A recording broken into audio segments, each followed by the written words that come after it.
নাই এইটো ক্ষতি বুলি মই ক'ব বিচৰা নাই, কিন্তু আমাৰ নামনি অসমত জাতীয়তাবাদৰ স্থান নাই, কাৰণ বিজেপিয়ে বেছি জাতীয়তাবাদ কৰি আছে।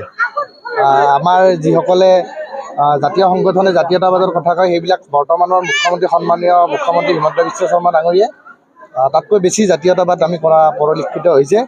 আৰু নৰেন্দ্ৰ মোদী আৰু হিমন্ত বিশ্ব শৰ্মা ডাঙৰীয়াৰ যি ডাবল ইঞ্জিনৰ চৰকাৰৰ যিটো উন্নয়ন হৈছে আমাৰ পাৰ্শ্বৱৰ্তী অঞ্চলবিলাকত, এইবিলাক দেখি আৰু আমাৰ ৰাইজৰ বিপুল দাবী আমি বিজেপি কৰিব লাগে সকলোৱে একেলগে, আৰু ৰাইজৰ বিপুল দাবীত আমি সকলোৱে একেলগে ওলাই আহে আজি ভৱেশ কলিতা ডাঙৰীয়াৰ নেতৃত্বত আমি আমাৰ গাঁও পঞ্চায়তৰ একাধিক খেলপথাৰত বিয়াত যোগদান কাৰ্যসূচী হয়। এই যোগদান কাৰ্যসূচীত আমি সকলো ইয়াতে যোগদান আমাৰ নেতৃত্বত ইয়াত প্ৰায় 1000 গৰাকীমান আমাৰ ইয়াত পুৰুষ মহিলা ইয়াত উপস্থিত আছে।